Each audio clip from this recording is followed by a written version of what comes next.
Okay, so in this video, I'm going to go over the solutions to the CFA review. So please follow along. Make sure you watch this video after you've tried every problem. So hopefully this is a helpful video.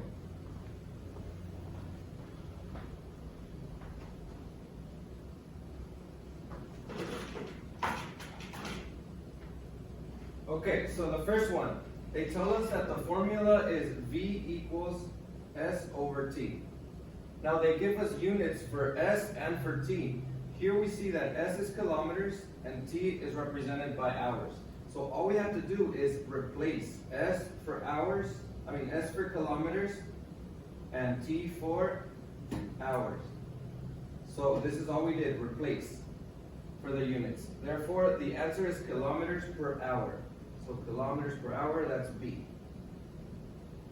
Now number 2. The farmer is comparing costs for different fertilizers to use on her 45-acre field. Different brands of fertilizer come in different sizes that cover different areas of land. Choose 2 or more quantities that when multiplied together would give a quantity that could be used as a single measure to decide which fertilizer would be least expensive for her to use on her field. So, least expensive. That means we have to include something with the cost. So if we look at our options, the cost per bag of fertilizer, okay, so this is one option. The cost per cubic foot, that's another one. So we have to have at least one of those two, A and B. Now let's read the other ones. The volume of each bag of fertilizer in cubic feet, the number of bags needed to fertilize 1 acre, and the number of acres a bag of fertilizer can cover. So, if we have a 45-acre field,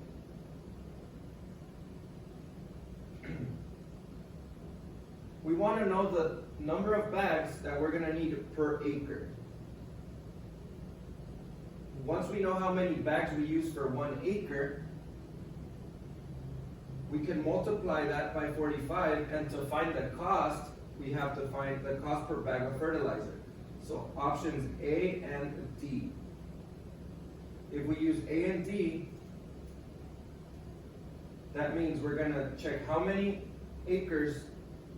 bags we need for 1 acre, then multiply it by 45, and then whatever that tells us, we multiply it by the cost per fertilizer.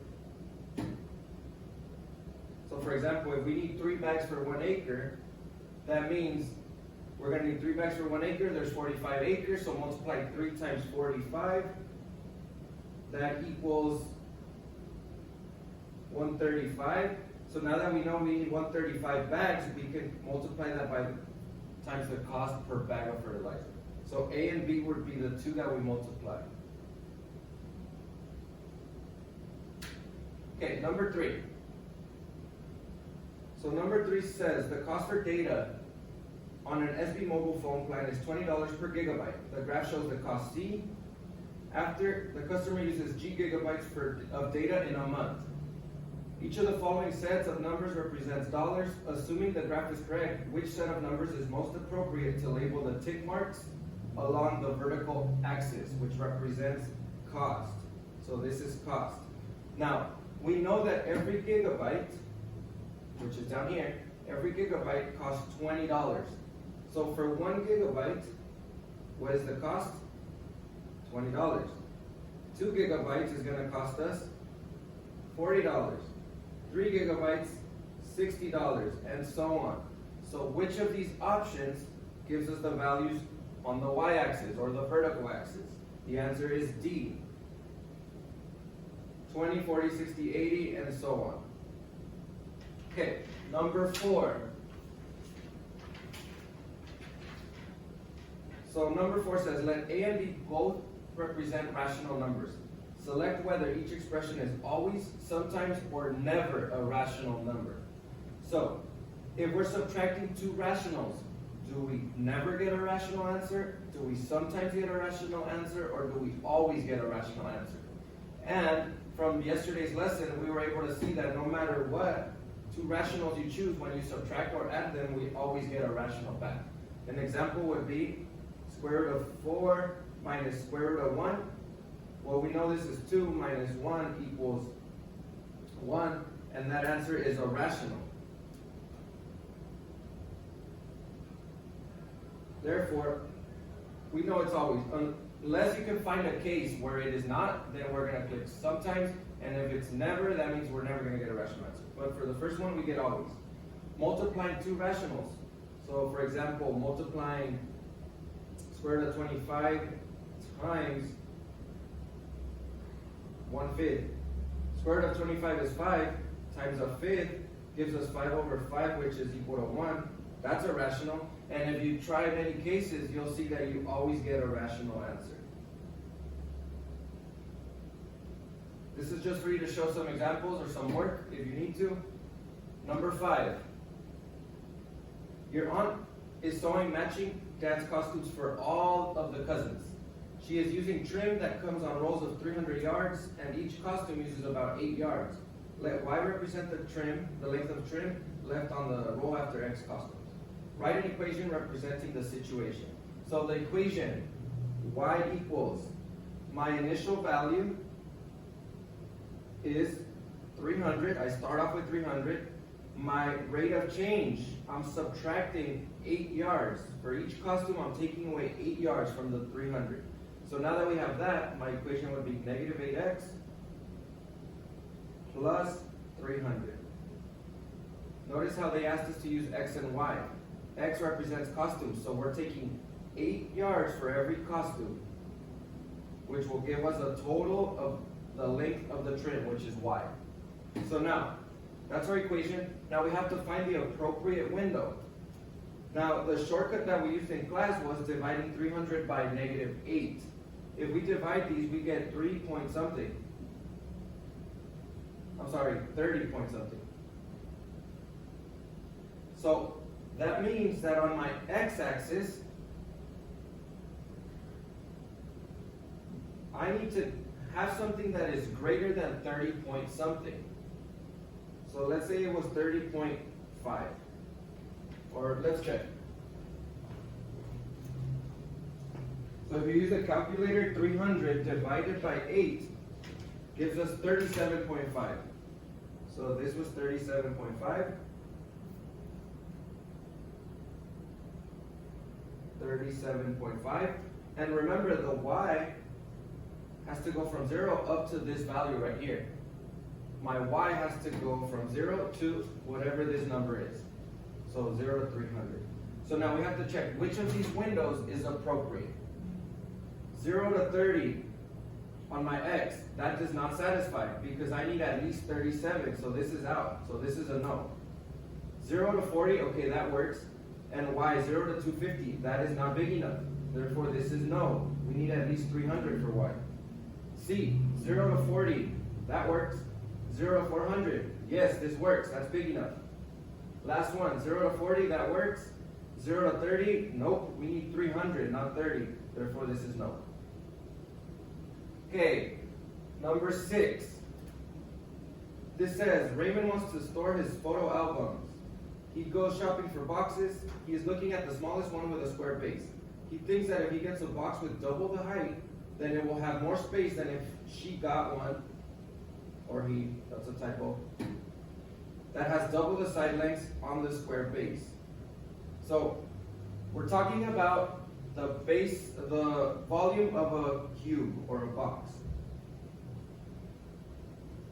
So here's our box. Now they don't give us the exact measures, so we're going to use x. X, x, and x. We have our height, length, and the width.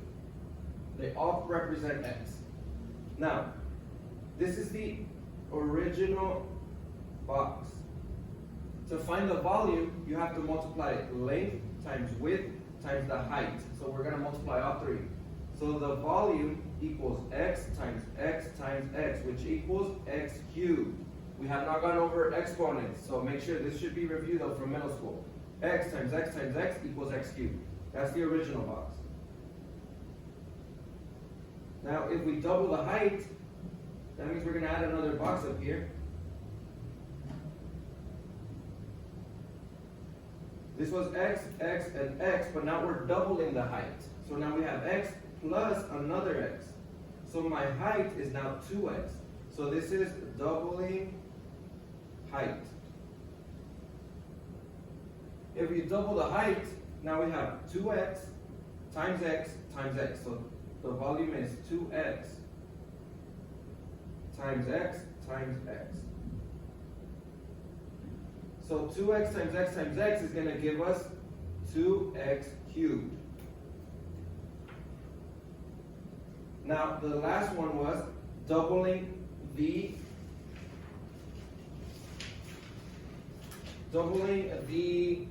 sides. So let me go ahead and show the work on this side. So if we double the sides, we have x. So we started off with x by x by x, but now we're doubling each one of these. So this is going to become 2x, this is going to become 2x, and this becomes 2x.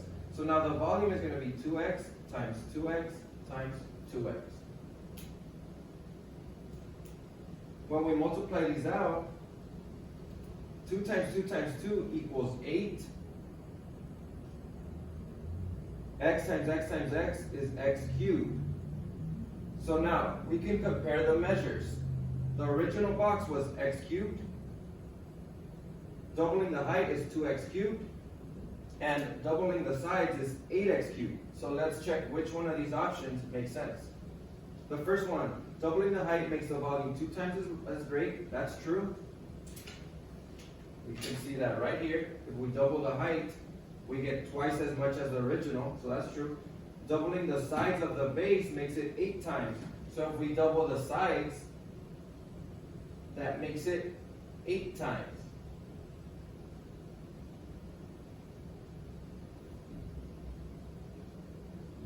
Actually, we're doubling the sides of the base only, not the height. So this would be 2x, 2x. So 2 times 2 is 4. So this is a 4. So this right here should be a 4. 4 times as great. So fix that typo right here. For A, it should be the height makes the volume 2 times as great. Doubling the sides of the base makes it 4 times, which is shown right here. We double the base, so 2x times 2x, and then times the height, which gives us 4x cubed. So the correct answer would be A. We're doubling. All the other ones don't make sense. If you double the height, that gives you 2 times. That's true. Doubling the size of the base makes it 2 times as great. That's wrong because we got 4 times the base for that one. So that's out. And then C says that if you double the height and you double the bases, you get the same thing, which is wrong.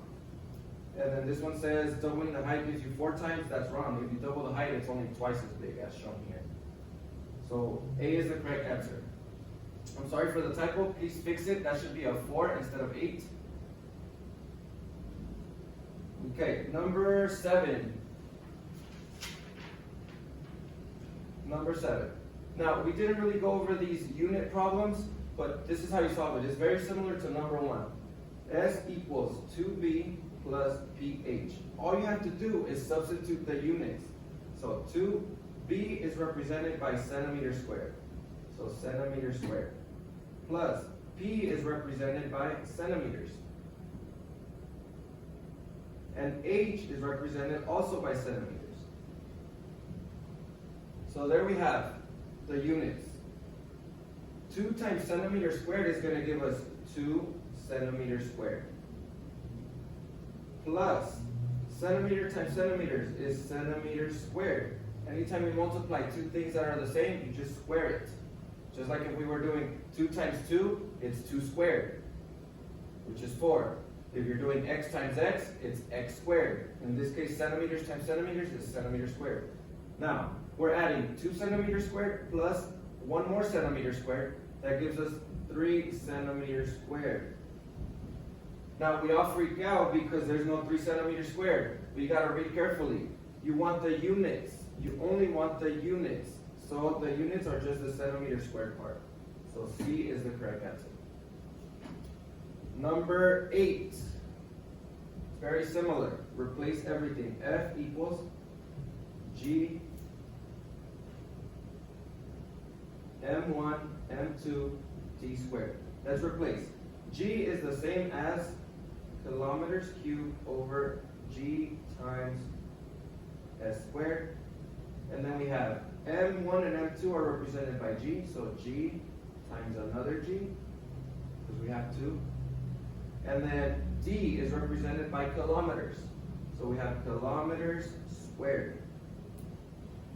Now, you could form this as one big fraction. Now on the top you have kilometers cubed, down here you have kilometers squared. This means you have kilometers times kilometers times kilometers, 3 times. This means you have it twice, kilometers times kilometers. We can cancel these 2 out. That means it cancels 2 of the ones from the top. So that means we only have 1 left over. If from the 3 we take 2 away, we only have 1 kilometer left. Now with the G's, or the grams, you have 2 G's on top, 1 G on the bottom. When we cancel out, we cancel 1 from each side, we're left with 1 G. The S squared doesn't cancel out with anything, so what are we left with? Kilometers over S squared. And the grams. Let's not forget the G. So now, which one of these is correct?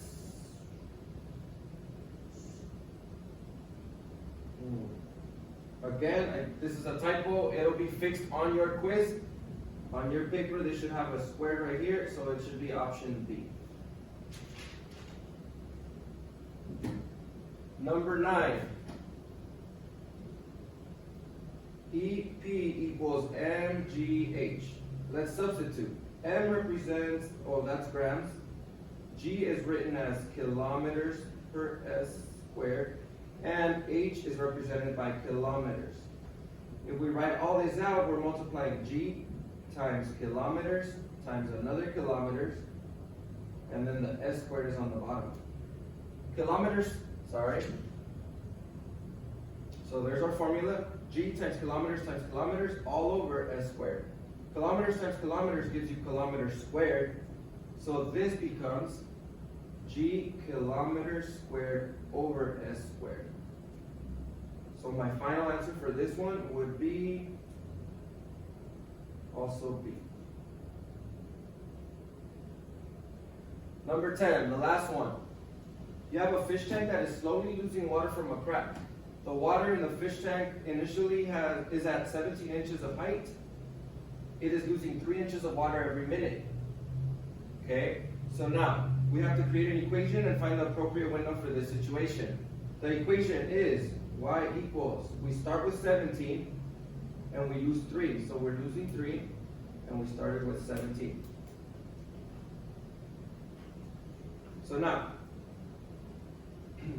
using the shortcut, 17 divided by 3 is going to give us 5 point something. So that means we're going to want to start somewhere around 6. Because 17 divided by 3 is 5 point something, but we don't want to do 5 point something. We'll start at 6. That will be big enough. Y goes from 0 to 17.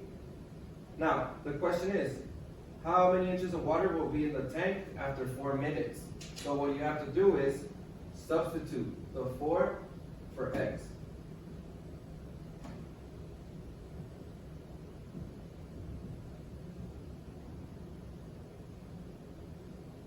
So, there will be 5 inches of water left.